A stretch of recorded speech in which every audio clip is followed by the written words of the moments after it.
Shalom. Yahweh Hashem, Yahweh Shah Barakathah to all my brothers. Yahweh Shemalah Hashem, Yahweh Shah to all my sisters. This is the Israelite School of Universal and Practical Knowledge, straight out of 1 West 125th Street, Harlem, New York, under command of General Yohana. And what we do is we teach the Blacks, Hispanic, and Native people that they are God's true and only chosen people. And with that comes a responsibility. A responsibility to love and take care of each other like the law dictates. To show a certain amount of brotherhood to each other that is unprecedented. You know what I'm saying? That's how other nations have stolen our identity and became able to prosper and take over this planet.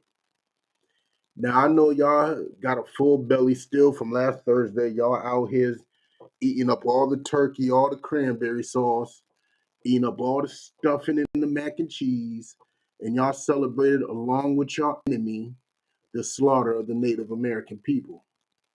Y'all took glory in that and y'all celebrated that with your enemy.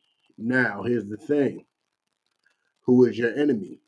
Where does he stand in the Bible? What is his position in the Bible? We're going to figure that out. We're going to talk about it today. We're going to figure out who is this man called Esau in the Bible. You know what I'm saying? And as we speak on it, you know what I'm saying? Just follow along, grab your Bible, grab your pen and paper, and get the notes popping. You know what I'm saying? Because we're about to get into it. If you got any questions, though, type them in the chat. I am broadcasting on Facebook under Boston Una West on Facebook. And I'm on YouTube under Boston No Cowards YouTube. And you can post your questions on there. I'll be able to see them. Any questions, type them on in. I will be taking a look back every now and then at the TikTok chat, see what's popping on the TikTok chat. See who got some legitimate questions. I know a lot of y'all just be on some, some BS when it comes down to it. Just trolling because y'all ain't got much of a life. And I understand. Y'all just bored. But this is the actual class here to educate and inform people of who our true identity is. You know what I'm saying? So we're going to get with it. If y'all ain't got no questions, y'all ain't got nothing to type in, we're going to get with it. We're going to start off with let's start off with the Apocrypha. Let's go to 2nd Esdras in the Apocrypha. Let's go to chapter 6, verse 6. 2nd Esdras chapter 6, verse 6. All right. If you're there, I'll give you a second. If you don't know what the Apocrypha is, the Apocrypha literally means the hidden books. It was books taken out of the Bible after King James translated them in 1611. The Roman Catholic Church literally took those books out of the Bible. For whatever purpose, that's up to them. But they didn't destroy the books because they're not that smart. So they made a whole separate collection of the books. And this is one of the books, 2nd Esdras. And it reads, 2nd Esdras, chapter 6, verse 6. Then did I consider these things, that they all were made through me alone, and through none other. But me also they shall be ended, and by none other. Now this is Esdras is a prophet. And the Most High is speaking to him, telling him that he started this, he finishes it. He's the one that divides the eras of time. He's the one that controls everything. That's what he's telling Esdras right here. Right? Let's continue. And he said, verse 7. Then answered I and said, what shall be the parting asunder of the times? Like he wants to know what would be the separation of the time. He wants to know what signs would I have that one era ends and another era begins. What would be the parting of it? Or when shall be the end of the first and the beginning of it that followeth? And he said unto me, from Abraham unto Isaac, when Jacob and Esau were born of him, Jacob's hand held first the heel of Esau. Like, we're going to get into that story too, but if you know anything about the story, it's talking about when the twins were born, when the twins of Jacob and Esau were born. You know what I'm saying? One was born first, but they were fighting since the womb. And while they were fighting, Jacob grabbed onto the hill like, this fight ain't over.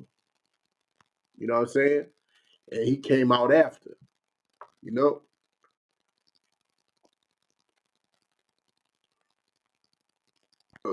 Verse 9, for Esau is the end of the world, and Jacob is the beginning of it that followeth. Like, that's what y'all need to understand. That's important to know, because we know who runs the world now. You know what I'm saying? We know exactly who is running this planet right now. He runs everything. And those are the Caucasian people. Some people like to say, you know what I'm saying, Esau is the Arabs or something like that, but Arabs don't run the world. So if Esau is the Arabs, then it's nowhere near the time for the Israelites to rule. Because right now, Arabs ain't ruling. Israelites rule after Esau. The Israelites supposed to rule after Esau. So if the white man is not Esau, that means we got a little longer to wait. But if the white man is Esau, well, then our turn is next. We got next, as some of these clients like to say. You know what I'm saying? But we are literally next in line if Esau is the white man. If he's not, then we got a little further to wait. You know what I'm saying? But let's continue. Let's go to Romans 9 and 13.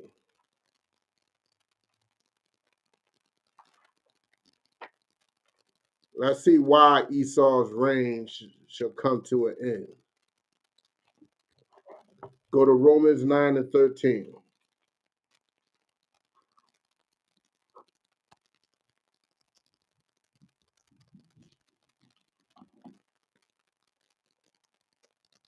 Romans 9 and 13.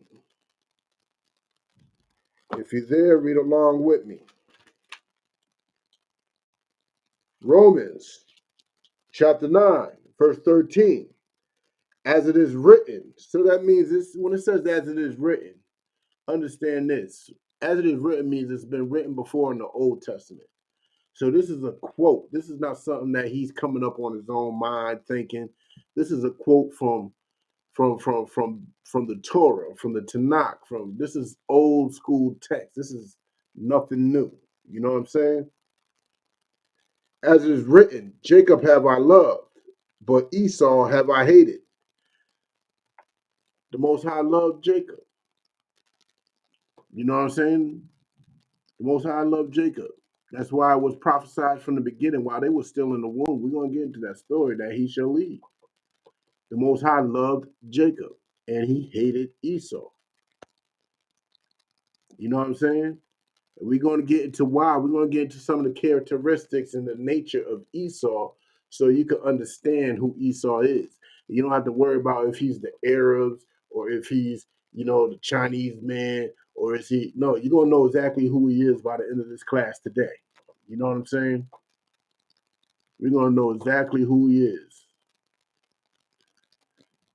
Davis Jan said, did I vote? No, because voting is something that is not the custom of Israelites. Voting is something that has been destroying black people for a very long time. Voting is not productive. It's a waste of our time. It's not beneficial. But let's get with it. Next one. Now, since we said this was written in the Old Testament, I can't just say that. I got to prove it. So let's go to Malachi 1 and 3. That's the last book in the Old Testament. Malachi 1 and 3. Give y'all a couple seconds to get there. If you're there, read along with me. You know what I'm saying? Malachi chapter 1, verse 3. And I hated, no, let's go up one. Let's go up two, as a matter of fact. Let's start with chapter 1, verse 1. Malachi chapter 1, verse 1. The burden of the word of the Lord to Israel by Malachi. So these are the burden of the Most High's words given to Israel, spoken by the prophet Malachi. Now, what does this word say? I have loved you, saith the Lord. Like y'all wondering, how is that a burden? How is God telling you it's a burden to have the Most High's love? Let me tell you why it's a burden. Because we're looking at our enemies and we're seeing how great they are living, and we're not in that same condition. We're not in that same situation. We are at the bottom of the ladder, and we're wondering, is this the quality of God's love? Let me prove it. Let's continue. Yet ye say, wherein hast thou loved us? Like, who says that? It's a very common thing for Black and Hispanics and natives to question God's love. When do we say that? When we see a little kid get shot like Tamir Rice down in the street like a dog. We question God's love. God don't exist. God's not here. Look at all this hell we going through. So where has God loved us? We question God's love. We're the only people that do it. Nobody else does it. Nobody else does it. Let's continue. Was not Esau Jacob's brother, saith the Lord? Was not Esau Jacob's brother? Yes, they were fraternal twins. Yes, they were brothers indeed. Yet I loved Jacob and I hated Esau, and laid his mountains and his heritage waste for the dragons of the wilderness. See, God loved Jacob and hated Esau. God loved somebody and he hates somebody. God does hate, contrary to what the Christian church may teach you. God does hate. And he laid his mountains to waste. Why would he lay one man's mountain to waste? No, this is talking about nations. This is talking about nations. He loves the people of Jacob, which are the Israelites, and he hates the people of Esau, which are the Edomites. Who are the Edomites? We're going to get into it. We're going to get into who the Edomites are. You know what I'm saying? A man said God hates sin, not people. That is absolutely not true. God hates the sin, and he hates the sinner. There's all types of scripture to prove that, but we can get into that later. You know what I'm saying? We can get into that too. But let's continue. Let's get with it. All right, let's go to Genesis 25. Let's look at the birth of these two people. Let's look at the birth of Esau and the birth of Jacob. You know what I'm saying? That's in Genesis 25. Where should I start? Where should I start?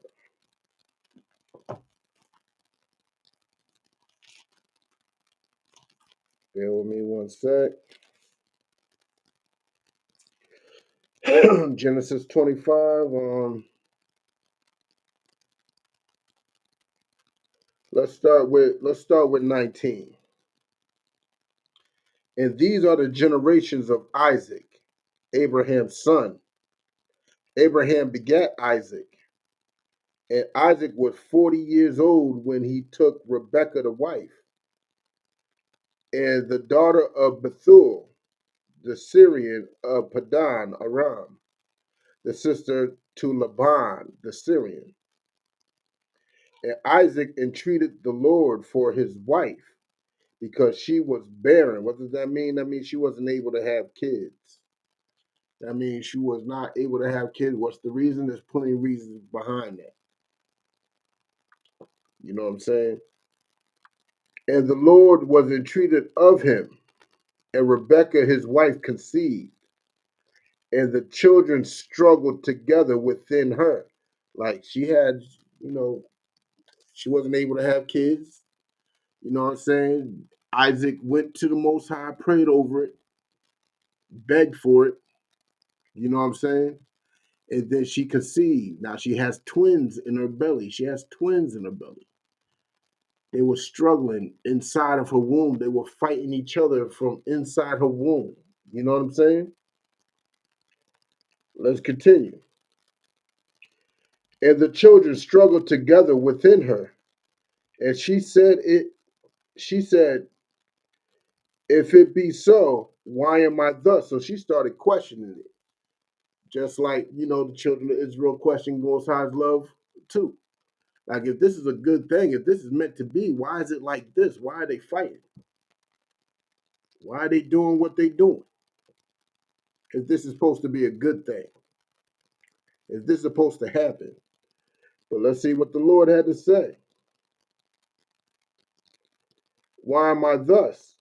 And she went to inquire of the Lord, and the Lord said unto her, two nations are in thy womb. So even before they were born, they were divided. These two brothers were not meant to be brothers. They are two separate nations in her womb. These are two progenitors of two separate nations, even though they are twin brothers, they are not the same people. They are two separate nations in her womb. You know what I'm saying? Two complete separate nations. Now let's continue. And two manner of people shall be separated from thy bowels. Like these two twins, they don't even think the same. They are two different manner of people. Two different manner of people. They have two different mannerisms, two different ways of behavior. They don't behave the same. They don't act the same. They don't think the same. Even though they are fraternal twins, they are two separate nations and two different manner of people. They are not the same. You know what I'm saying? A lot of y'all like to say, we got to love our brothers. They are our brothers. They are, no. Two different nations, two different manner of people. We don't think the same nothing. You know what I'm saying? Let's continue. And when her days to be delivered were fulfilled, hold on, nope, I skipped a part. Two different manner of people shall be separated from thy bowels, and the one people shall be stronger than the other people. So one people is going to be stronger than the other people. All right, who's the strongest nation on this planet? Who is number one in every sport? The strongest man, Mark Henry. You know what I'm saying? It ain't Magnus von Goffensnerf. No, it's Mark Henry, multiple time world strongest man champion. So we already know who the stronger is, who's the fastest. You know what I'm saying? Who's the most agile? That's definitely us Black Hispanics natives. One should be one nation of people is going to be stronger than the other nation of people. That's what it just said. It just said that. Let me read it again. And the one people shall be stronger than the other people, and the elder shall serve the younger. So whoever comes out first, that one's going to be a servant to the younger. That one's going to be a servant to the younger at some point. You know what I'm saying? This is biblical. But that's not where I'm getting at, though. So let's continue. And when her days to be delivered were fulfilled, behold, there were twins in her womb, which she knew. Well, back then she didn't know until the Most High prophesied to her that there's two men of people. But when she would question it, she just felt all types of rumbling in the belly. She didn't know that there was twins. She just felt all types of twisting and turning, all types of hell going on in her stomach. But when she was able to have birth, behold, Most High prophecy was right. There's twins in there. There's two different manner of people. There's two different nations coming out of her. You know what I'm saying? Let's continue. Behold, there were twins in her womb, and the first came out. Now, this is the first one. Remember, the first shall serve the younger. Who was the first? It's about to describe the first. Right? Now let's look at the first. And the first came out red all over like a hairy garment. And they called his name Esau. Who's red and hairy? Who's red and hairy? Who is known to have red hair? I mean, they got a whole line of disrespect for him. They call them gingers. Who is known to be red and hairy all over like a hairy garment? Who are the hairiest people on this planet? They got hair growing out their ears, on their back. They got hair growing everywhere. They are just hairy people. And it's commonplace for them. Red and hairy all over. Is that the Arabs?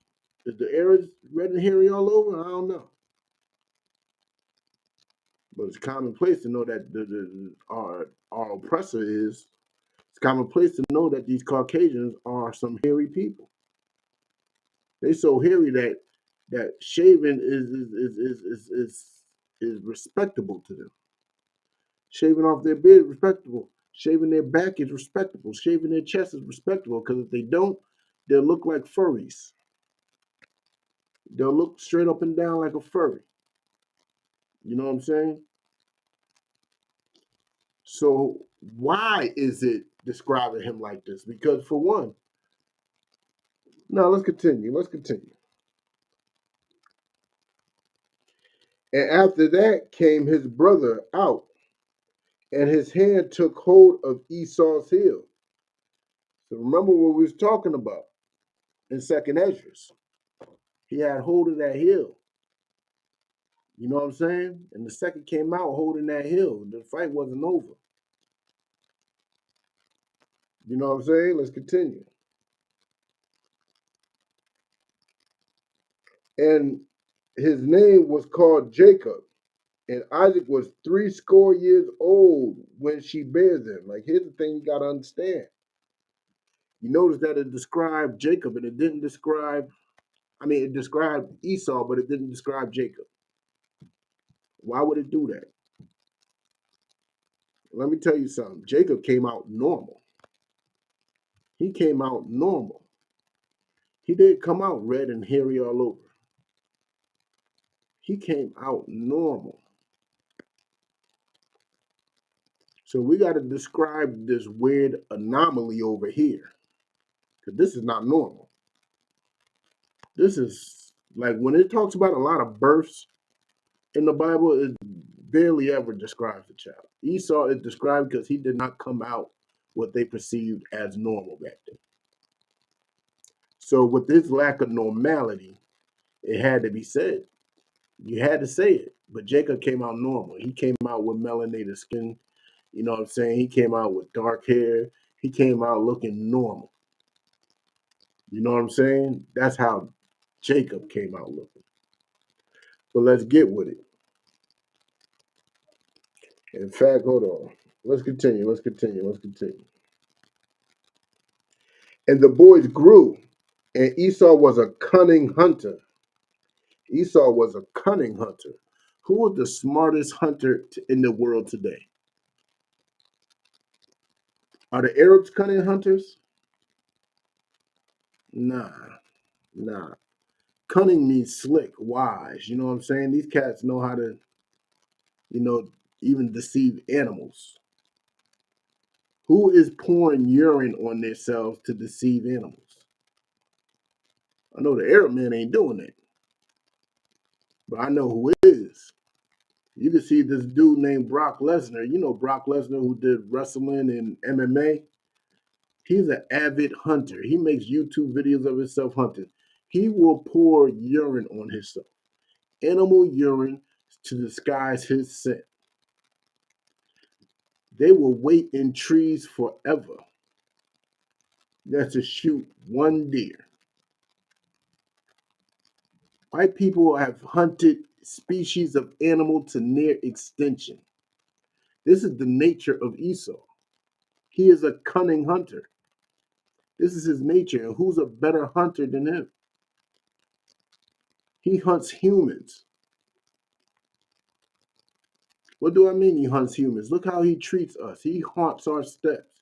He literally hunts Black, Hispanic, and Native people's steps.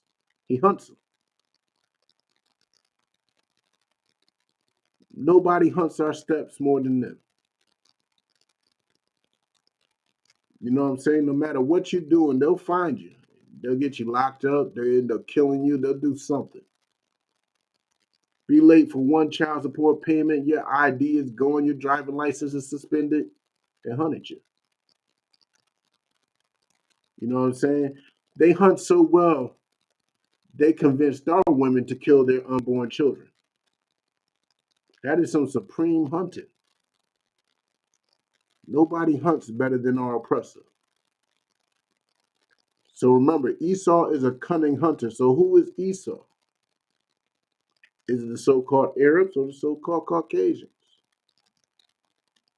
Arabs ain't that great of hunters. They're not. I never heard of an Arab hunting a bear or a lion. Remember Cecil the lion? Some dentist from Hoboken killed a lion. This is their nature. So many animals are extinct because of their nature. They hunted dodo birds in their extinction. Almost killed off all the elephants for ivory tusk. Slaughtered all the buffalo just so Native Americans cannot eat food. So Native Americans cannot use the hide for clothes and teepees. So they can't use the bones for weaponry. They killed all of the buffalo just for that. They are cunning hunters. And that's a cunning way to think too. Cutting off the life supply of your enemy. That is what Esau does. You know what I'm saying? But let's continue. A man of the field, and Jacob was a plain man, dwelling in tents like Jacob. The Israelites, the Black, Hispanic, and Native people, man, let me tell you, man, we are plain people. We dwell in tents, man. We just like to chill. We just like to chill. Stay home, relax, eat a little, drink a little, have the simplicities of life, party every now and then. The hunting, the pouring pee on you, all up in the fields, that's not really our thing. That's Esau's thing. You know what I'm saying? Let's continue. And Isaac loved Esau. See, Isaac loved Esau because, Esau, he was a burly dude. You know what I'm saying? But guess what? Because he did eat of his venison. But Rebekah loved Jacob. And Jacob side pottage. Jacob was Israelites, they're mama's boys. Israelites and mama's boys. That's the number one complaint you get from Israelite women, no matter if you're Black, Hispanic, or Native. We are mama's boys. Plain and simple. It's hard for an Israelite boy to even make his father proud. It's hard because Israelite men got high standards for their children. We ain't just proud because they said the ABCs. You know what I'm saying? Let's continue.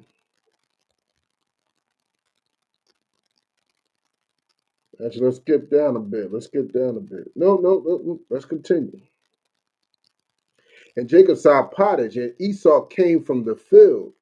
Now, Esau came from the field. He was, working, doing his thing. Who knows what he was doing? And he was tired. Hold on, let me read that again. And Jacob sowed pottage, and Esau came from the field and was faint. He was tired, he was faint, he was, a little famished. You know what I'm saying? Let's continue.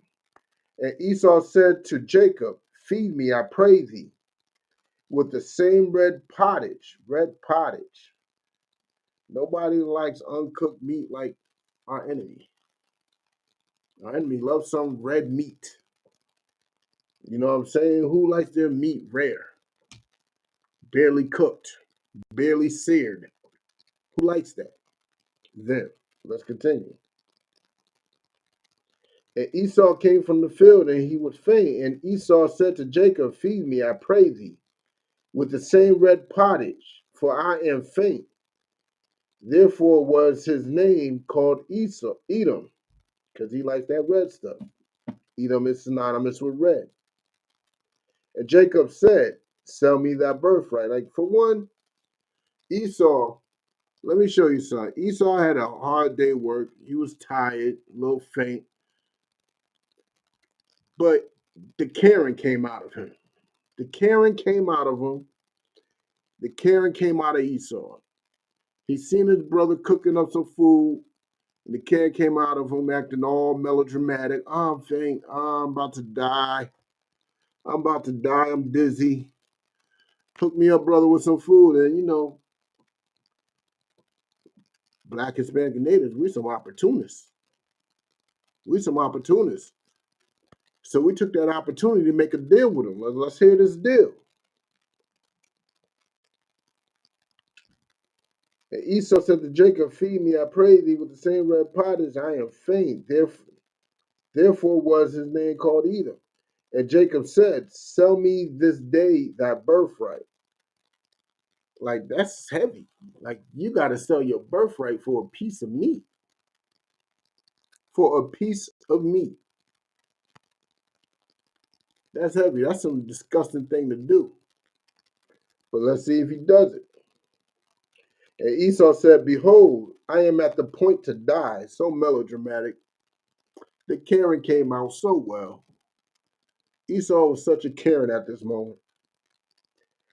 And what profit shall this birthright do to me? So he's like, my birthright have no profit. You know, I don't benefit from it if I die, because he's so melodramatic. You know what I'm saying? This birthright means nothing to him because he's about to die. His stomach is burning. He's cramping up a little bit. He's about to die. Ooh. Boo-hoo. Who has that such melodramatic spirit? Who is so melodramatic? Who is that melodramatic? Let me tell you who's that melodramatic. Is it Arabs? Is Arabs that melodramatic? How about Asians? Are Asians? Well, Asians can't be melodramatic, but not to that point. How about Caucasians? I mean, we see Karens all over the YouTube. We see Karens all over TikTok. We see Karens everywhere, and these Karens are melodramatic, just like Esau is. Question: what do you think about Hotep? I don't think nothing about Hotep. That is Egyptian way of thinking. That is an Egyptian way of life. I'm not Egyptian. You know what I'm saying? But that's what that was. Esau is being melodramatic, but let's continue. And Jacob said, swear to me this day. And he swore unto him. And he sold his birthright unto Jacob. Then Jacob gave Esau bread and pottage of lentils, and he did eat and drink, and rose up and went his way. Thus Esau despised his birthright. Esau despised his birthright. My man was willing to sell his birthright just for a little quick snack so he won't die. Because he believed he was going to die because he had a hard. It wasn't like he was out there suffering and fought an animal and got severely wounded. There's brothers out here today going 2, 3, 4 days without food. They ain't trying to sell their birthright. Esau's birthright, he despised it. You know what I'm saying? But let's drop that. There's more to that, but let's drop that for the time being. And let's get to Hebrews 12 and 16. Let's go to Hebrews 12 and 16. That's in the New Testament. Let's get some more on this character. I'm almost there.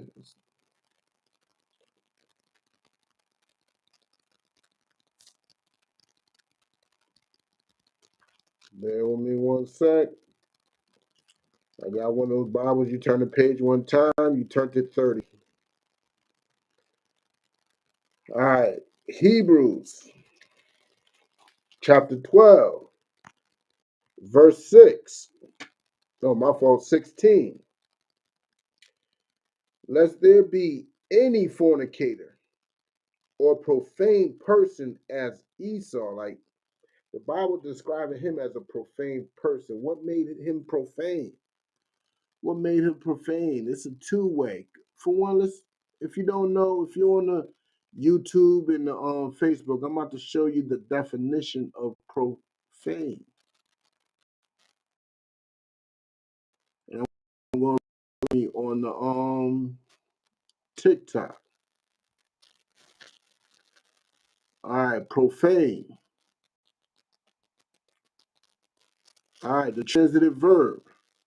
To treat something sacred like a birthright or a promise or a contract agreement with abuse, irreverence, or contempt, desecrate, to debase by a wrong, unworthy, or vulgar use.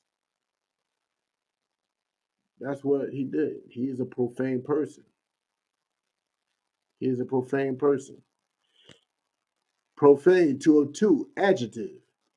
Not concerned with religion or religious purposes. Not holy because unconsecrated, impure, or defiled.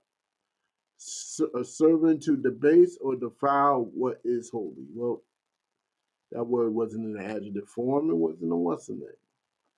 It was in a verb form. It was describing Esau. Esau is a profane person. He committed a profane act. But let's continue with that. Let's read that one more time. Lest there be any fornicator or profane person as Esau, who for one morsel of meat sold his birthright. It is profane to sell your birthright for anything because his birthright, that's a deep, deep, deep topic. I ain't going to get too deep. But his birthright was his inheritance straight from the Most High. But he didn't care. He thought he was going to die. He was being melodramatic. He was being real feminine. And for one morsel of meat and some bread, a little something to sip on, my man sold his birthright. That is profane and disgusting, which is why the Most High hates this man. He is a profane person. Who is that melodramatic? Who will do that? But let's continue. Let's drop that real quick. Let's go to Genesis 27. Let's go back to the Esau and Jacob relationship. Let's get into it, because with that you can see who Esau really is. You understand his nature. You know what I'm saying? Let's start with verse. Let's start off with 34. Genesis 27 and 34. What you got to understand is this is the time when Isaac was blessing them. And through the will of the Most High, of course, because this is all Most High doing. Rebecca told, you know what I'm saying, Jacob to deceive their father so he could get the blessing. So he could get Esau's blessing. And that's what happened. Jacob got Esau's blessing. Let's see what happens afterwards, right? And when Esau heard the words of his father, he cried with a great and exceeding bitter cry, and said unto his father, bless me, even me also, my father. Like, he sold his birthright. What is he crying for? What is he whining for? He sold his birthright. Your blessings come with the birthright. He sold that. But he still wants to whine. He still wants to cry. Who is that person that whines and cries when they don't get their way? You see them doing it today. They want to be recognized as Israelites. And one black man say that black people are Israelites too. They moan and groan and cry. The Karen comes out of them. And they want to break that contract. But let's continue.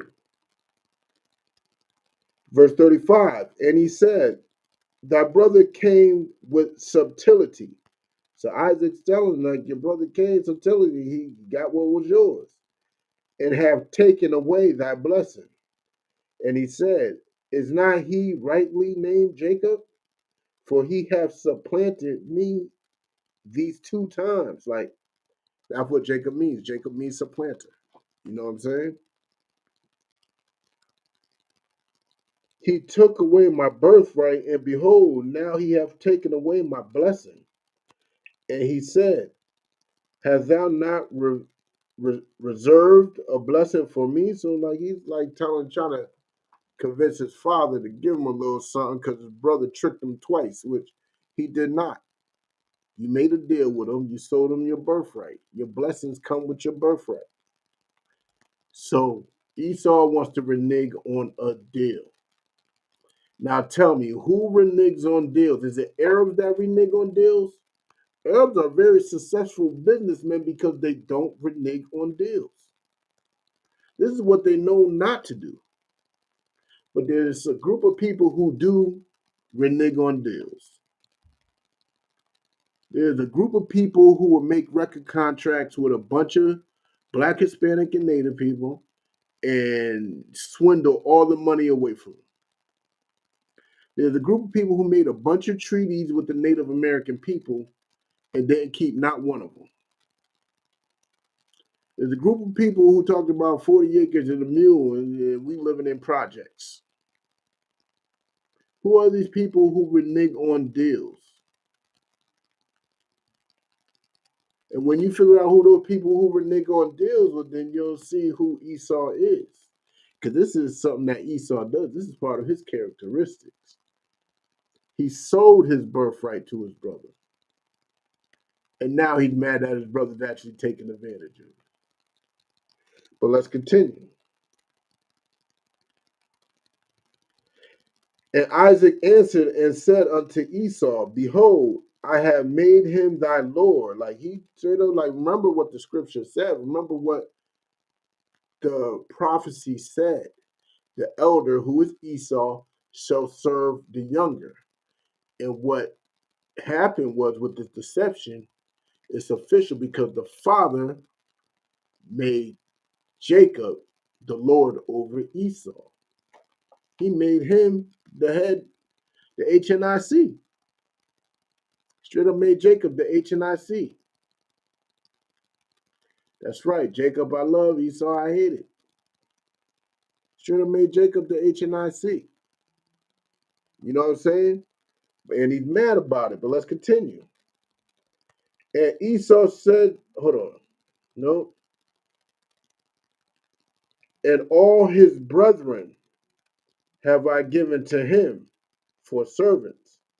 You being one of his brothers, you're his servant. You're straight up and down his servant. Esau will be in servitude to Jacob. Now, who is Esau? Ask yourself that again. So, whoever is Esau, he shall be the servant. He shall be a servant unto Jacob. Plain and simple. In the field, working for it. That's where he likes to be anyway. Go in the field, work for us. In our houses with trays with tea and coffee on it, and cookies and all that stuff. That's what he'll be. He will be our servant. Let's continue.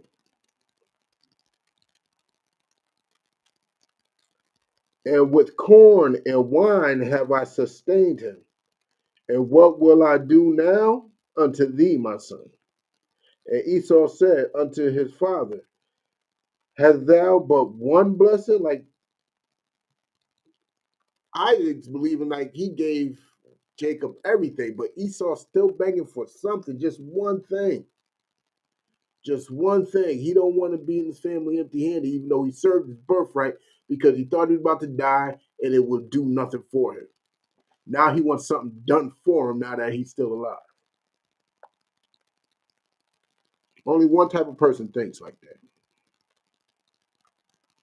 Only one type of person don't have the integrity and the fortitude to suffer through a little pain. And we all know who that person is. Bless me, even me also, O my father. And Esau lifted up his voice and wept, crying once again. You know what I'm saying? These people are good for crying. These people are good for crying. To be honest, I've never seen an Arab cry, so I don't know why people think Esau's an Arab. But Esau seems to be doing a lot of crying. Let's continue. And Isaac, his father, answered and said unto him, behold, thy dwelling shall be the fatness of the earth, and the dew of heaven from above. So the fatness of the earth. What's the fatness of the earth? Wherever you go, he will have to, like, sooner or later the earth will, wherever you at and you enjoying the fatness of the earth, that fatness will disappear and you have to go somewhere else where the fatness of the earth is. So Esau will be a nomadic people. And look at Esau. He conquered the whole world today, taking the fatness of the earth everywhere, enjoying the fatness of the earth, slaughtering and colonizing nation after nation of people just to strip them of the fatness of their earth. There's no satisfying this man. But let's continue. And by the sword shalt thou live. Like, who lives by the sword better than Caucasians? And by the sword he shall live. This is a blessing unto him. Who has the best weaponry? How was Esau able to conquer the whole planet? Was by the sword. Like, y'all want to say that it's Arabs because y'all see Arabs do dances with their swords, but guess what? They didn't win the Crusades if they so good. Let me tell you who won those Crusades. It wasn't them. So who is blessed with the sword? Let me tell you. Those Roman Catholics, those Greeks, those Nords, they blessed with the sword. And they turned those swords into guns. Then they turned those guns into tanks. And then they turned those tanks into fighter jets. And then they turned those fighter jets into nukes. Nobody's more blessed with the sword than our enemy. And Esau was blessed with the sword. So who is Esau? Who is most gifted with weaponry? Who has the best weaponry? Who has it? Only one person I can think of. But let's continue.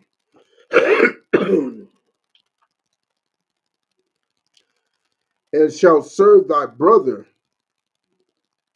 and it shall come to pass when thou shalt have the dominion. Like, you're going to serve, you're going to be running the world by the sword. And you're going to be having dominions. Tell him, he's going to be having dominion. He's going to be running things for a bit. Esau runs things. That's right. Let him know. Esau knows his time is short and it's coming to an end. It's coming to an end. That thou shalt break his yoke from off thy neck. Like, your brother, you're going to have dominion. You're going to break that yoke that you put on him. You're going to break it off. And let's continue. And Esau hated Jacob because of the blessing wherewith his father blessed him. Like he made the deal and now he hates the man for making that deal. Like that deal helped you. You thought you were dying. It saved your life, Esau. That deal saved your life. That little bit of meat and lentil and a little bit of bread, that saved your life, Esau. And you hate your brother even though your brother saved your life. Who is that crew? Who is that sick? When they ran Europe, wasn't they famous for killing each other over over inheritance, next in line for the throne? They killed each other like crazy over that. This is their nature. This is their nature. While us black, Hispanic, and Native, we ain't trying to rule nothing. We want to be up under y'all forever. We would rather kiss y'all behind. We ain't looking for rulership. But y'all will kill your own brother for rulership. That's a profane person. That is a profane person. You made a promise and you broke it. Profane person. You sold your birthright for a little small plate of food. Profane person. Nobody's more profane than Esau. And if you act and want to be anything like him, you're on the Most High's bad side too. That's right, Yahweh Hashem Yahweh Shah. Damn right. But let's get with it. And no. I'm gonna end it. I'm gonna end it right there on that note. Let's go to another verse. Let's go to another word. Let's go to literally my favorite book in the whole Bible. We're going to go into my favorite book of the whole Bible, which is actually a prophecy of the Edomites, which is the smallest book in the Bible, too. It's not the smallest, second smallest, but let's go to Obadiah.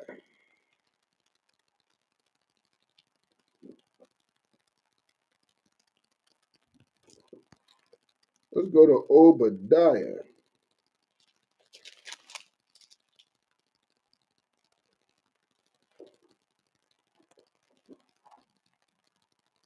Bear with me, it's a very small book.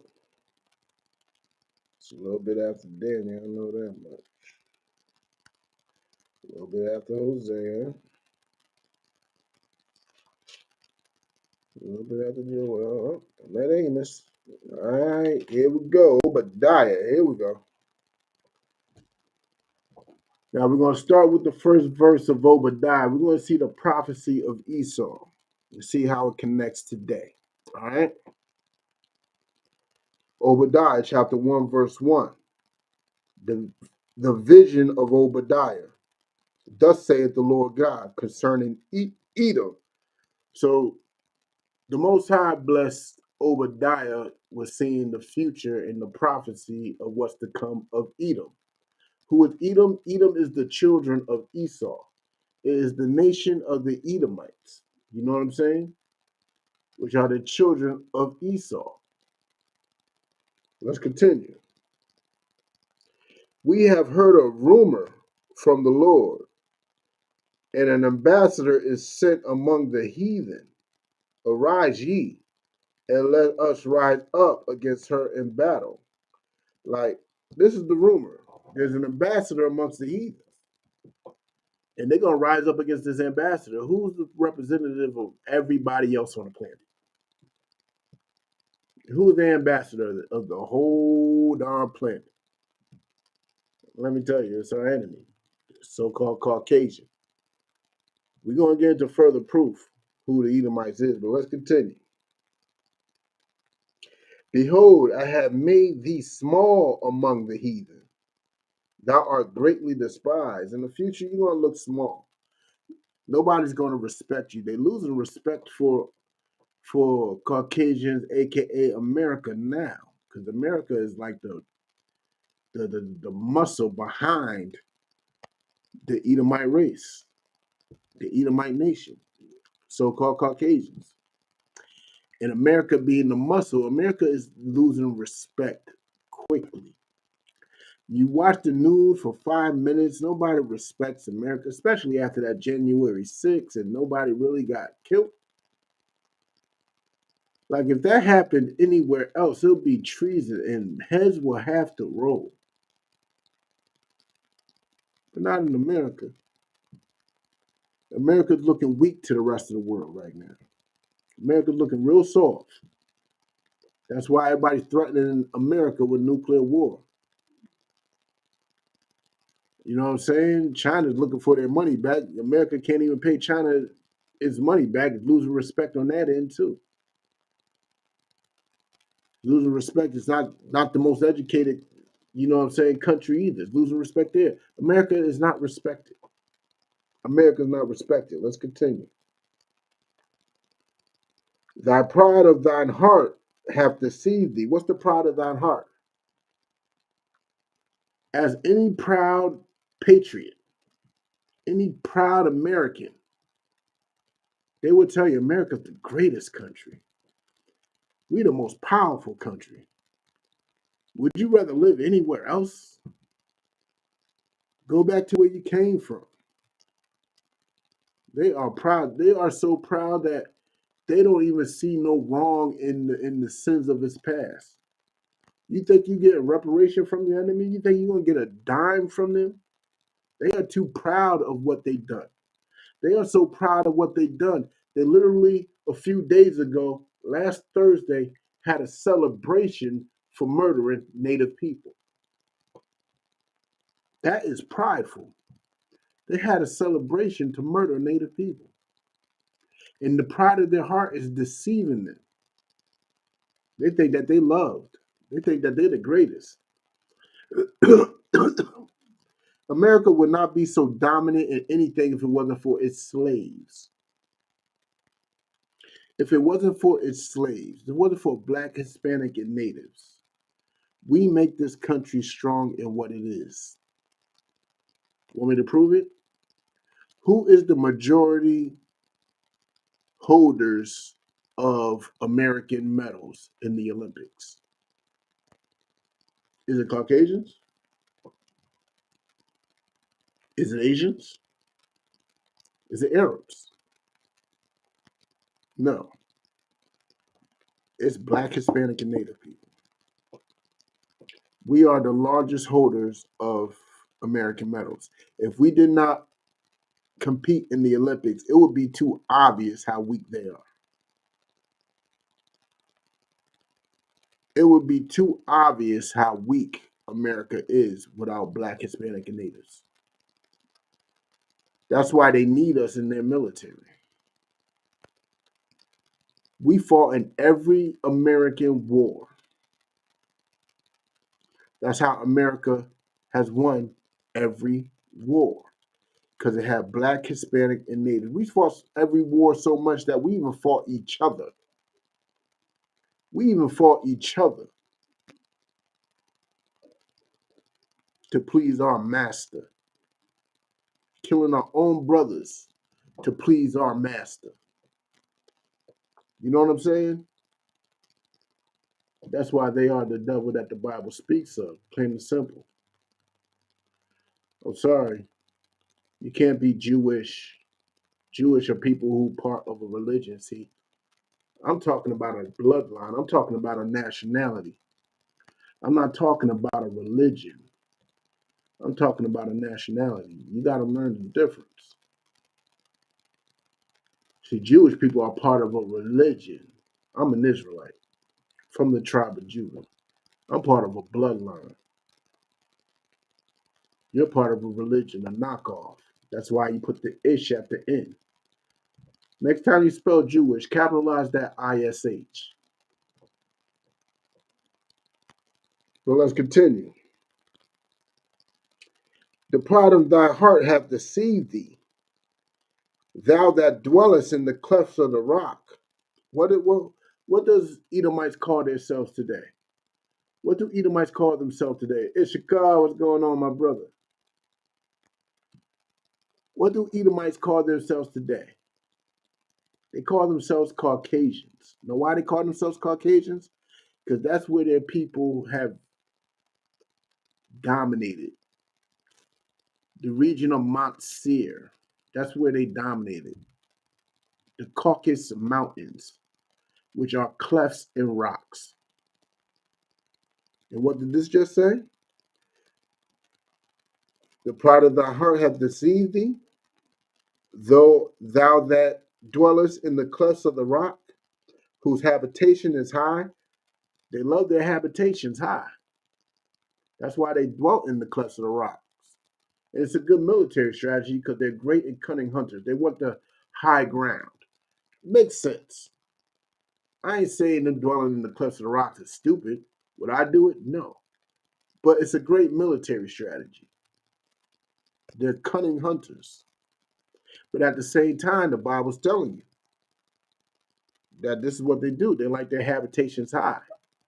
Even today, they like to dwell in the penthouse of all these towers and hotels and apartment buildings. They like to dwell in the penthouse, in the highest of the habitations. This is who they are. This is who they literally are. That's what they do. Let's continue. That saith in his heart, who shall bring me down to the ground? Who can knock off America? We are the strongest military. Who can knock us down? Who could take America out? We have the best everything. We're the strongest everything. The pride of thy heart hath deceived thee. You're not really that good. If it wasn't for black Hispanics and natives, you will not be as good. Make America great again will not even be a concept because you would recognize that it was never great because we would not have made it great. But let's continue. Verse 4. Though thou exalt thyself as the eagle. Who exalts themselves as the eagle? Look at every European country and see what bird is their national bird. They like to dwell in the clefts of the rocks, you know what I'm saying, the highest of habitations like the eagle does. They swoop down on prey like an eagle does. They make their symbols eagles. America's national bird, the bald eagle. Look at Poland. They got some funny looking, boxy looking eagle. Everybody's bird is an eagle. Rome, eagle. Greece, eagle. Italy, eagle. England, eagle. All European and Caucasian nations exalted themselves as an eagle, except for Russia. This is a bear. But Russians, they're a different breed. You know what I'm saying? So why were Native American tribes bad eagles? Huh?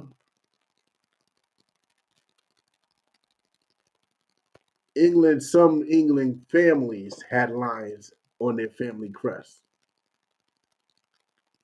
but it's the eagle. You know what I'm saying? Let's continue. Matter of fact, let's drop down.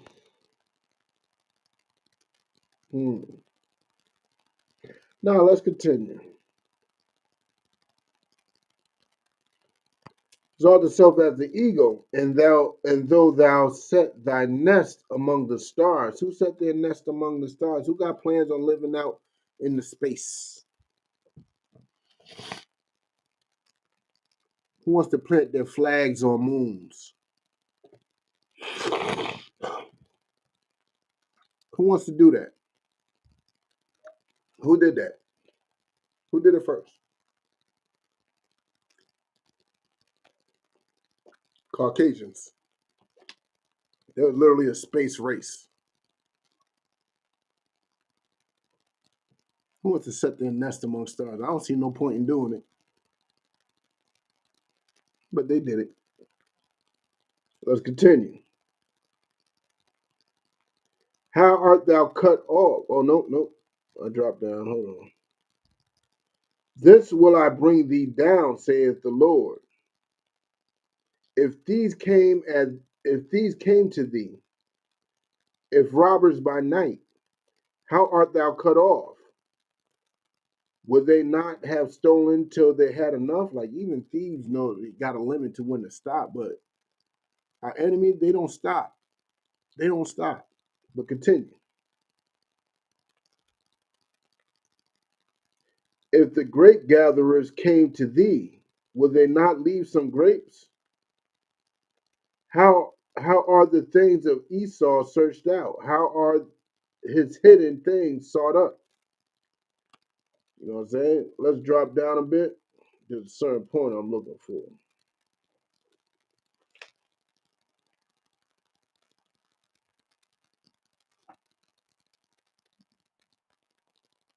Here we go. Go to verse 9. And thy mighty men, O Teman, shall be dismayed to the end that every one of the mount of Esau may be cut off by slaughter. So that's a prophecy that every one of them is going to be cut off by slaughter. That is going to be the first official genocide to be completed. Every one of them is going to be cut off by slaughter. And this is biblical prophecy for Edom. For thy violence against thy brother Jacob, shame shall cover thee, and thou shalt be cut off forever. Like it's because of the things that they do to us. They are going to be genocided for what they have done to us. They're going to be genocided for the hanging, the lynching, the tar and feathering. You know what I'm saying? The rapes, the murders. You know what I'm saying? The Tamir Rices, the the Trayvon Martins, the Mike Browns, the Philandro Castilles, the Sandra Blands, you know what I'm saying? The Vanessa Gilliams. They're going to be cut down for them. They're going to be cut off for what they have done to us. You know what I'm saying? It's just that simple. That's what's going to happen unto them. Why my comment get grayed out? What comment? Hold on, what's your name again? Infamous Trey Ali. Not to interrupt, just curious. With you all being a nation, do y'all take matters to the world court? See, that's the thing. We don't need to take matters to the world court. See, and with that drive and desire to want to take things to the world court, that means we want the society to sustain and continue. And that means we depend on this society. No, I want the world court to burn. I want the United Nations to burn. I want America to burn. I want this all to crumble. And that's what we want. We don't want to be a part of this world. We want to dominate it. We want to rule over it. We want superiority, not equality. That's what we want. Are Asians Edomites too? No. Asians are not Edomites. Only Caucasians are Edomites. You can't have two different nations of people being a nation together. No, you can't do that. But let's continue. Let's drop down again. Let's drop down again. Let's see. Certain verse I want. Let's go to 17. But upon Mount Zion shall be deliverance, and there shall be holiness, and the house of Jacob shall possess their possessions. You know what I'm saying? We're going to possess our possessions. We already know what that is. And the house of Jacob shall be a fire, The house of Jacob shall be a fire. This is talking about the split of the kingdom. There's a house of Jacob, which is, it's all the same anyway. But hold on. The house of Jacob shall be a fire, and the house of Joseph a flame. Now, you know, a fire flame is the same thing, right? And the house of Esau for stubble. What does stubble do to a fire? What does fire do to a stubble? The house of Esau, which is Caucasian, is going to be stubble for the fire that is within the black Hispanics and natives. And we're going to devour them like fire does to stubble. We're going to devour them. Let's continue.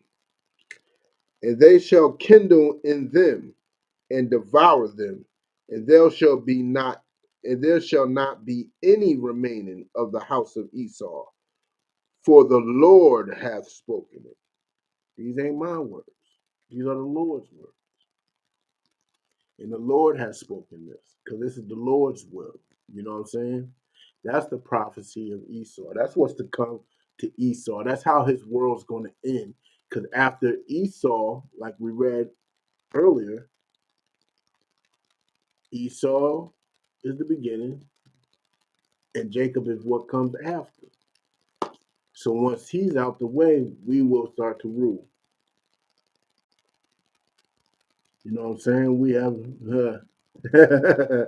you must not know. There's thousands of Hispanic. Actually, there's more Hispanic and natives in this organization than so-called Negroes. Sorry. But let's continue. Let's go to Ezekiel 35 and 2.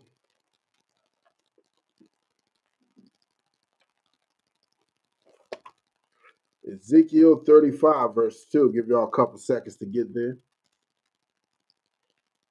There is.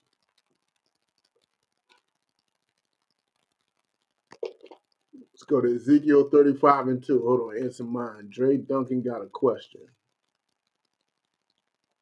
I thought you couldn't have different races in the same nation. Yeah, you have blacks and natives and Hispanics. Yeah. You know why? Because we are the same nation of people. We went through the same pain by the same oppressor. You could look up history books, and they would tell you when slaves came here from Africa, they were able to communicate with natives. That means we were speaking the same language before we were forced to speak Spanish. Before we were forced to speak English, we were speaking the same language. Elijah, well, I'll give you the source. You know what I'm saying? Look up Lost Tribes and Promised Lands. It's a history book. Lost Tribes and Promised Lands. That's if you could afford it. It's not a cheap book. But look it up. Lost Tribes and Promised Lands will tell you that we communicated with each other before we were forced to speak Spanish or before we were forced to speak English. It's funny you're talking about Nahudi, but guess what? Somebody told me a word from that language, and guess what? It's Hebrew. It's Hebrew. The slave master did. Yeah, the slave master spoke English to who? Remember, natives were forced to speak English, Hispanics were forced to speak Spanish and Portuguese, and Negroes were forced to speak French and English. So let's continue. Let's go to Ezekiel chapter 35, verse 2.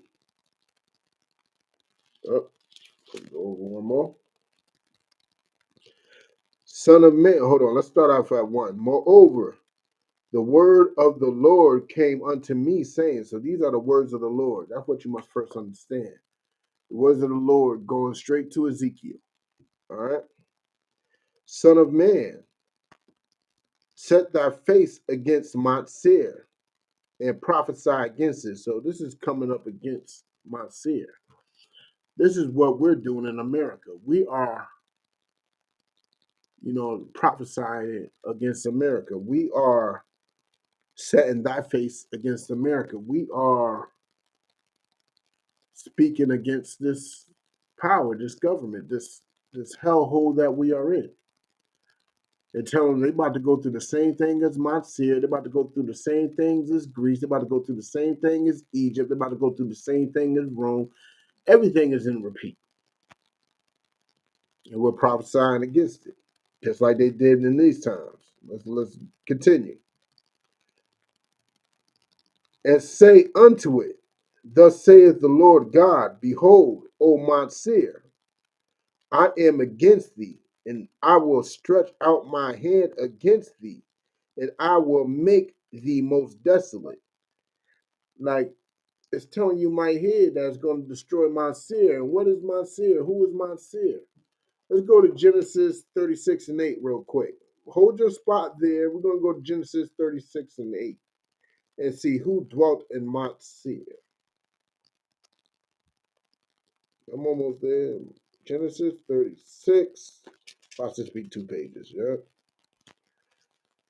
Genesis chapter 36, verse 8.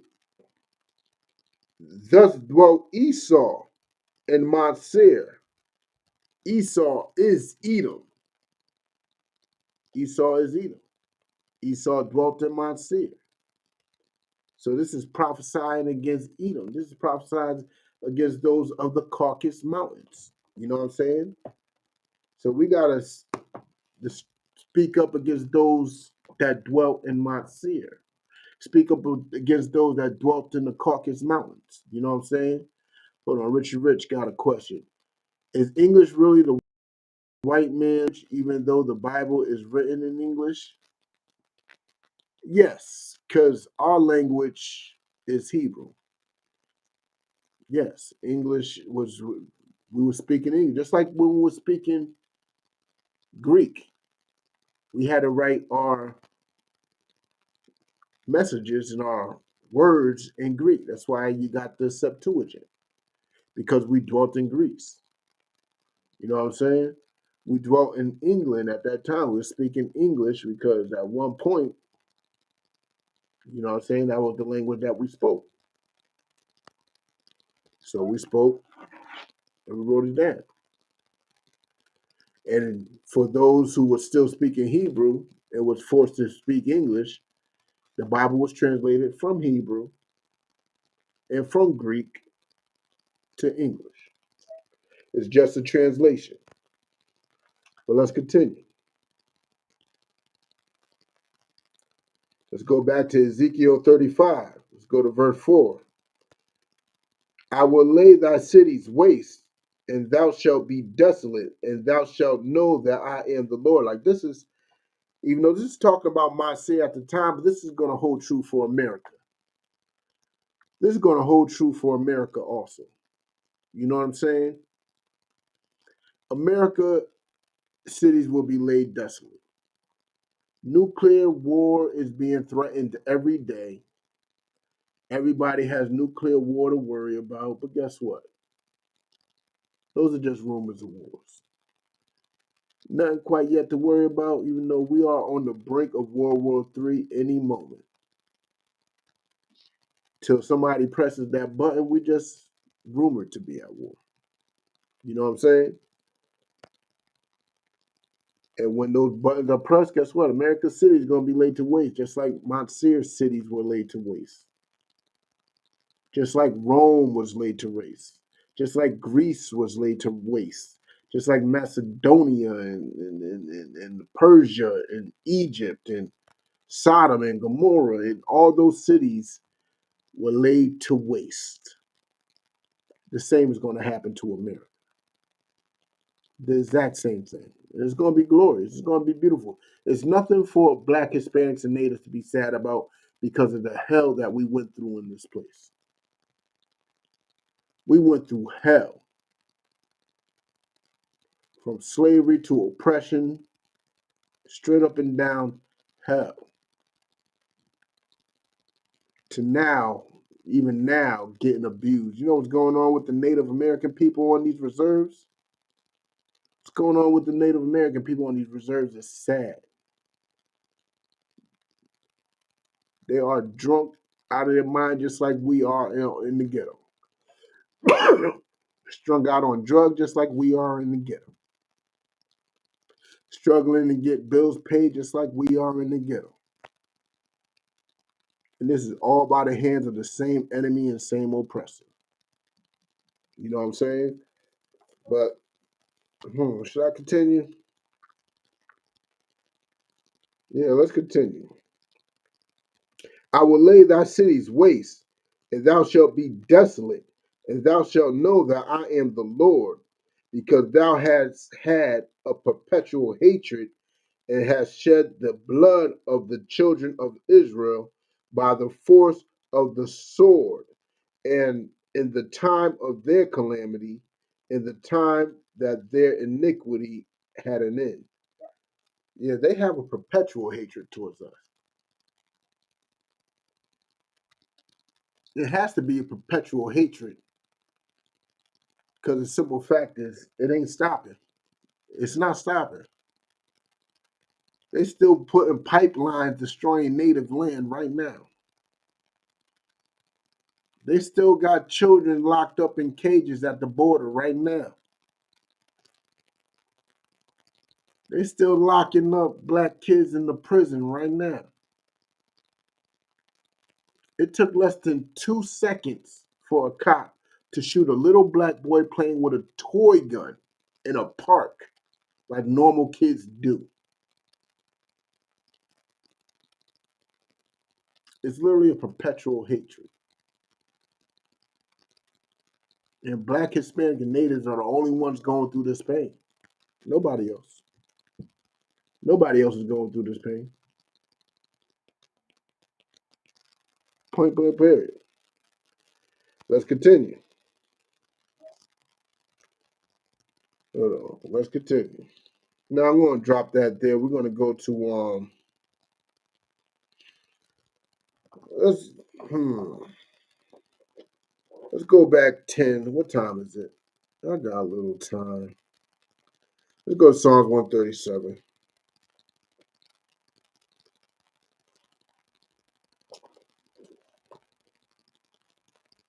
Let's go to Psalms 137.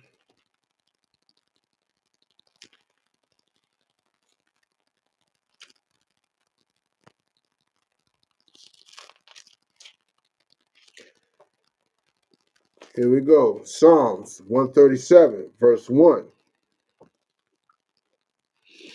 By the rivers of Babylon, there we sat down, yeah, we wept when we remembered Zion. That's what black Hispanics and natives are doing right now. We're remembering Zion. We're remembering our past. We're remembering our lineage.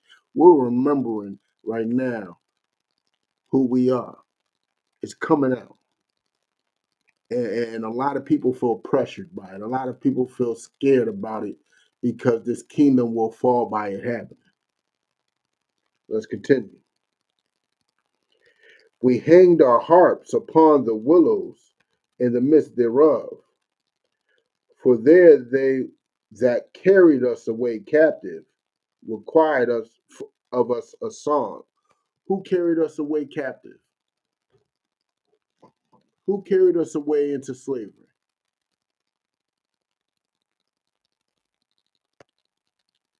Every nation, but most importantly, Edom, because they benefited it from it the most. They benefited from it the most. They used Africans to help capture us. They came to the Americas and used us to help capture them, even though they were capturing them before we even got here. Yes, natives were enslaved before we were. Natives had to endure slavery before we even got here. Natives and Hispanic were enslaved about a good 50 years before we were. No, maybe more than that. Almost 200 years. Yeah, since 1492. You know what I'm saying? Columbus came here and went back with natives and sold them as slaves. You know what I'm saying? Like natives were slaves before we were. But the bright side is it's all coming back to us. We all starting to understand the pain a little more. Let's continue. For they that carried us away, slack it. For there they that carried us away captive required of us a song, and they that wasted us required of us mirth, saying, sing us one of the songs of Zion. Like, no matter what pain we are going through, they still expect to be entertained by us. Who does this? Do Arabs do this? No. Strictly our oppressor, the Edomites, the Caucasian man. No matter what you're going through, they still expect you to still dribble the ball, LeBron. Just dribble the ball and shut up. Kanye, stop making noise and just make another song. Stop talking about the Jews are black too, and just make another rap. Just continue rapping. What are you doing? We're making you rich. Just make some shoes and make us rap. You know, that's what they require of us. Only one person requires of us a song and some jokes to make them laugh and everything else. Only one group of people require this from us. Who is those people? Who are those people? It's black, Hispanic, and natives? Nah, it's Caucasians. Caucasians require the black, Hispanic, and natives to sing a song, say a joke. Stop worrying about your past. Get over it. Get over it. That's what they require. Let's continue. How shall we sing the Lord's song in a strange land? We are in a strange land. If I forget thee, O Jerusalem, let my right hand forget her cunning. That's our problem. We are forgetting who we are. It's better that my right hand don't work. You know what I'm saying? Let's continue. If I do not remember thee, let my tongue cleave to the roof of my mouth. If I prefer not Jerusalem above my chief joy. Like straight up and down, you're supposed to be choosing this lineage more than this oppressive American state anyway. I know a lot of y'all think voting is the answer. I know a lot of y'all think because that's what our enemy pushes on us. But it's not the answer. You know what I'm saying? But let's continue. Remember, oh Lord, here's the point. For all the pain that we going through, we want the Lord to remember something. What do we want the Lord to remember? Remember, O Lord, the children of Edom in the day of Jerusalem, who said, raise it, even to the foundation thereof, O daughter of Babylon, who art to be destroyed. Happy shall he be that rewardeth thee as thou hast served us. Like, look, they came against us. We want the Lord to remember that so the roles can be reversed. Only one way to do that, that's to get in line. Start following these law, statutes, and commandments. Only way you can get the Lord to remember and to reverse this role that we're in is for us to get in line and start following these law, statutes, and commandments. Like, oh, they always liked our culture. Yeah, they always liked our culture. We was always just there for entertainment. That's all we ever been to them.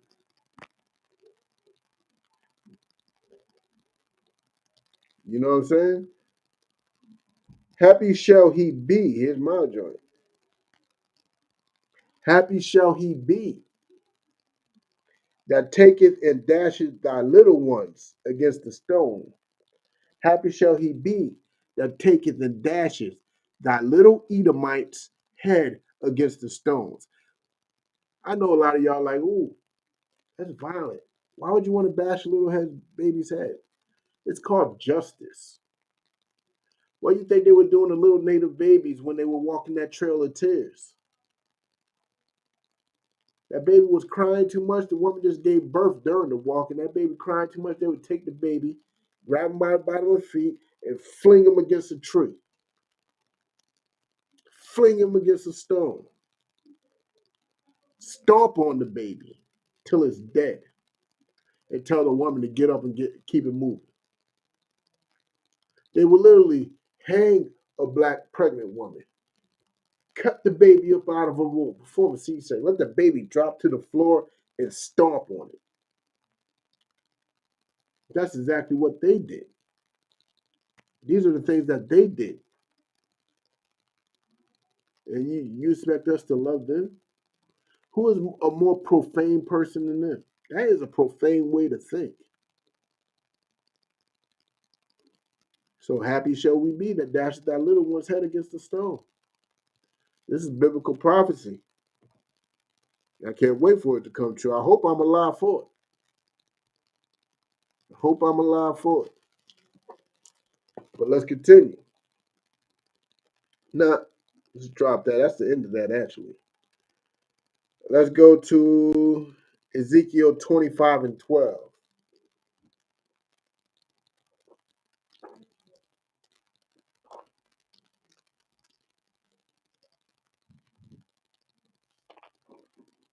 I know I might be getting some people riled up, but let me bring a little more understanding to it.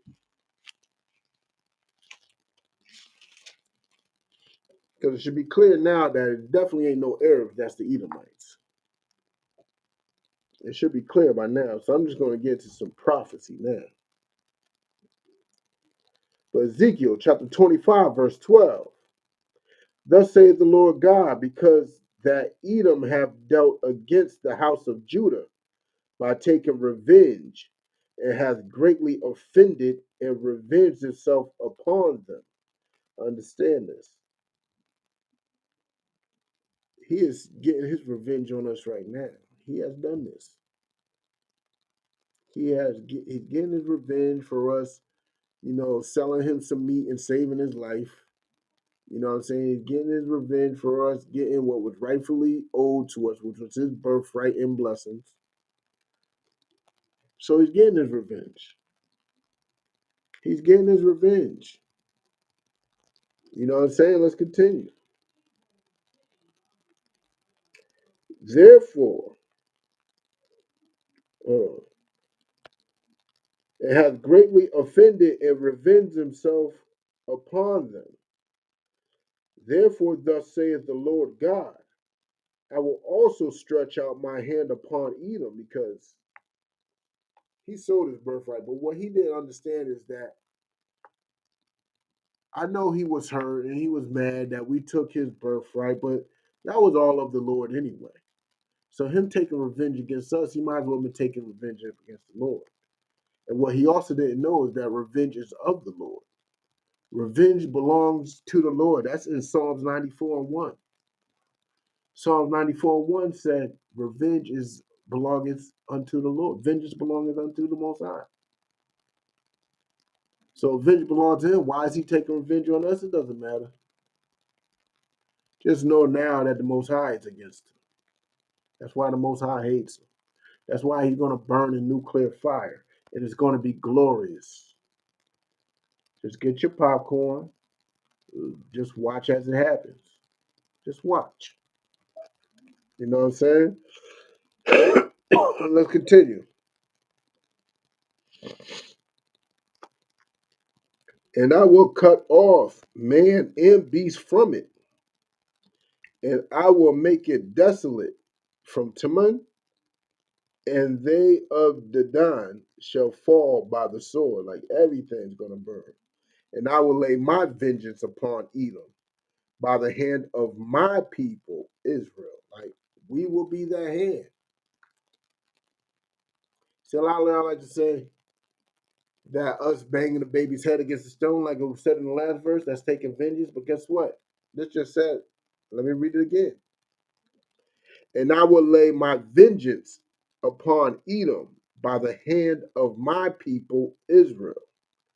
and they shall do in Edom according to my anger.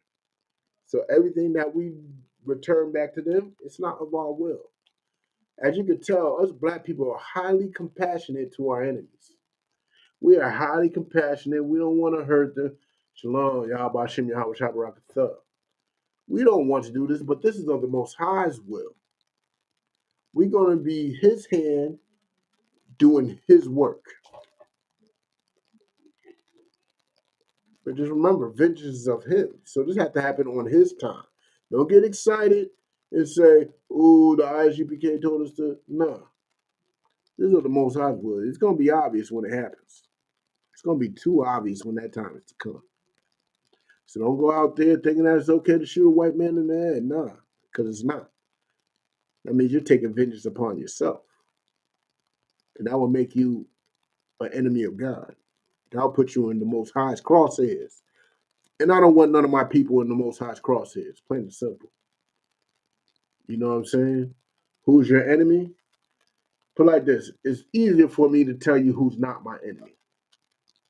If you're black, Hispanic, and Native, you're not my enemy.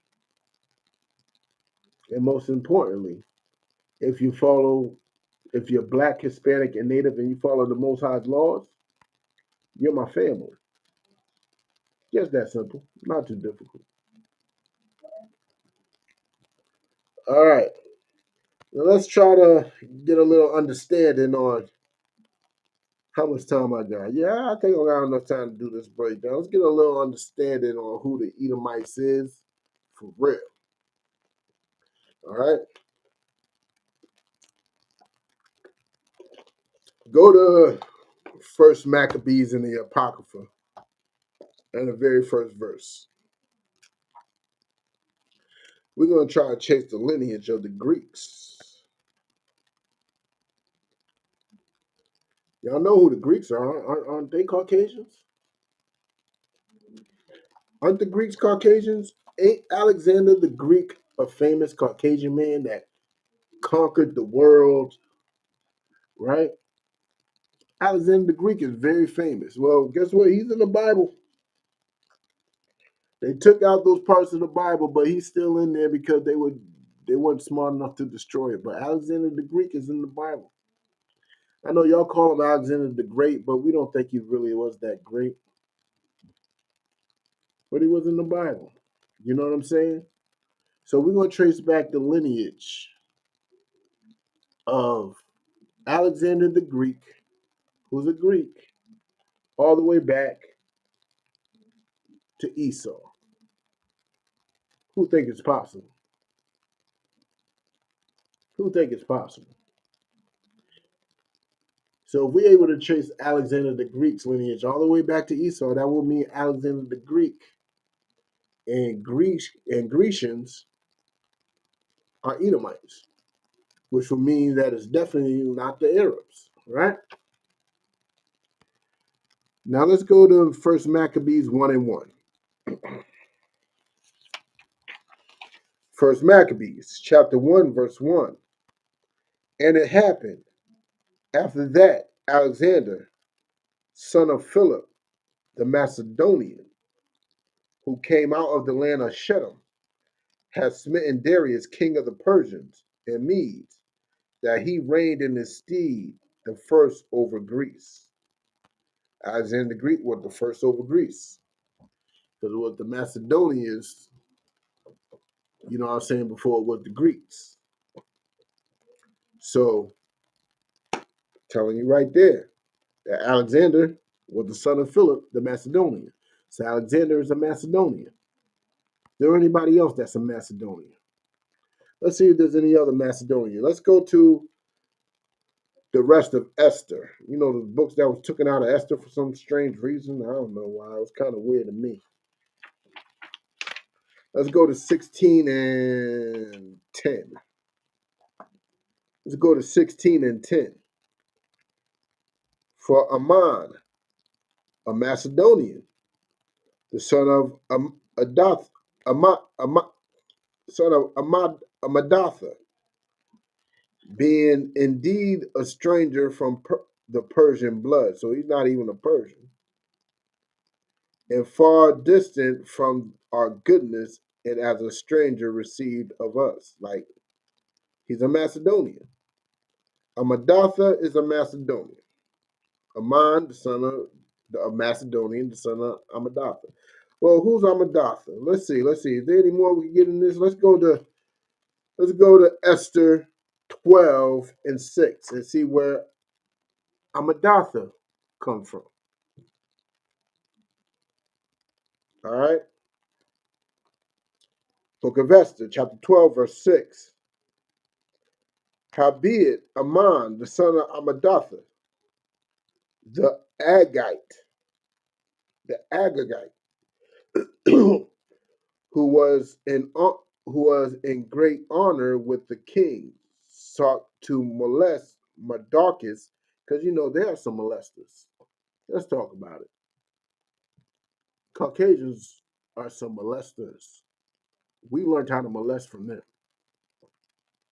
You know what I'm saying? They will molest and just be disgusting human beings because that's what they do. But let's continue with it. The Agagite. Remember Agagite, right? And let's go to First Samuel in the Bible. Now, we're about to get into it. Let's go to First Samuel 15:8.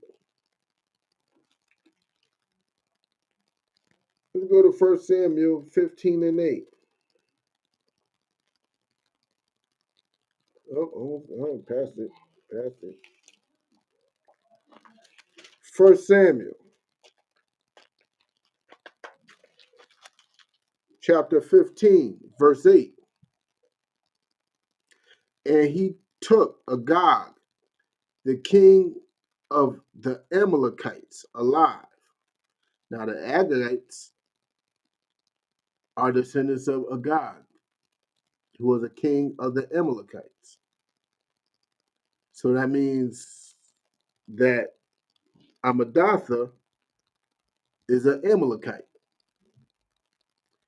So who do Amalekites descend from? Now, to shorten it, Amalek.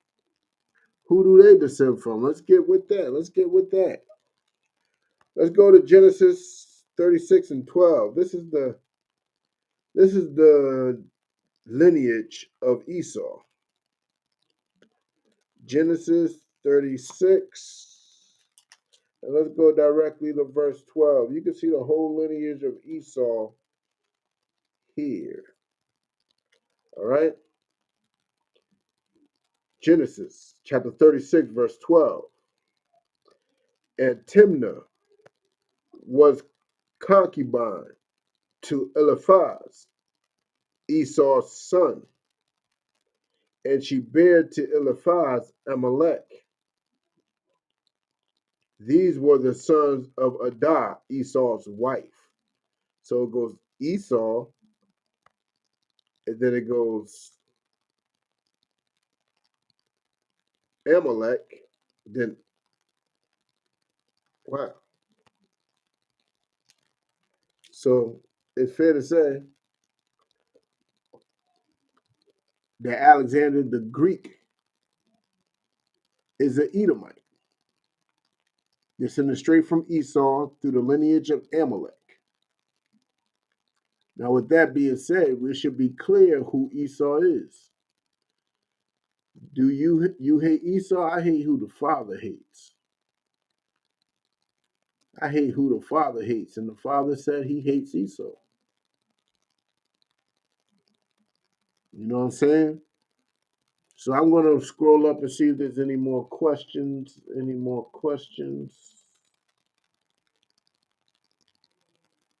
So you racist against white people. I hate who the father hates. Was Esau and Jacob twins? Esau and Jacob were fraternal twins. They were fraternal twins, but they were separate nations in the belly. And they came out two different manners of people. Jesus wins. I don't know what that means, bro. That sounds weird. But straight up and down, Now we know who Esau is. And we know he still walks this earth today. He does more than walk this earth today. Esau and Edomites literally run this world today. And who run this world today? We all know who that is. The world was given into the hands of the wicked. You know what I'm saying? Straight up and down, hands of the wicked. Matter of fact, I might end this class on that.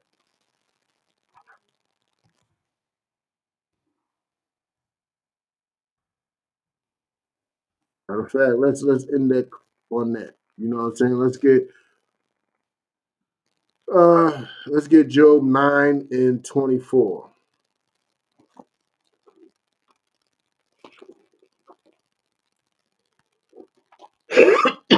Get Job 9:24. All right. In the book of Job, chapter 9, verse 24. The earth is given into the hand of the wicked. He covereth the faces of the judges thereof. If not, where and who is he? Like, you all know the world's being ran by the wicked. Who is the wicked? If it ain't Caucasians, then who is he? Who's running the world? If Edomites is not Caucasians, who is he? Who's running the world? And with that, I'm going to end the class. You know what I'm saying? We got my brothers up in Vegas. You know what I'm saying? We're going to be up in Las Vegas, partying, getting it in. You know what I'm saying? Hide the women, hide the liquor, because we are coming. Israelites will be invading Vegas. The ISUPK will be invading Vegas this weekend from Thursday to Sunday. It's going down. There's going to be barbecue in the air. So get with your brothers. It's free for all Black, Hispanic, and Native people. If you're Black, Hispanic, and Native, come get it in with your brothers. It's free. Free food, free drinks. And with that, Yahweh Hashem Yahweh Shabbat.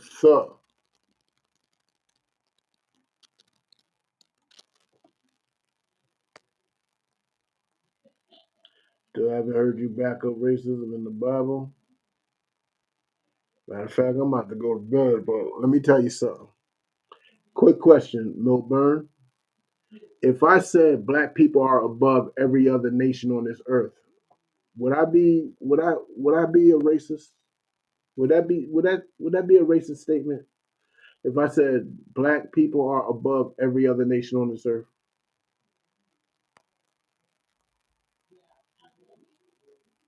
would that be racist, Milburn? Because if you look up Deuteronomy 7:6, God literally says the Israelites are above every other nation. But God said Israelites in Deuteronomy 7 verse 6, God said Israelites are above every other nation. So is that racist? Israelites is a race. It's literally a lineage of people. It's a race of people. It's straight up and down, a lineage. So that sounds racist to me. I don't know. Maybe I'm bugging. Maybe I might be losing my mind a bit. I don't know. He said that, you know what I'm saying, Israelites are above everybody else. You're above Asians. Israelites are above Arabs. Israelites are above East Indians. These Israelites are above everybody. So that should answer your question. Look, listen, Milburn. It's beyond racism what I want. I want superiority. I'm not here to tie. I'm not here to be even with somebody who's been kicking our butts for over 400 years. See, that equality mindset what keeps us docile and what keeps y'all boots on our necks. No, I'm not looking for equality. I'm looking for superiority. And with that, shalom.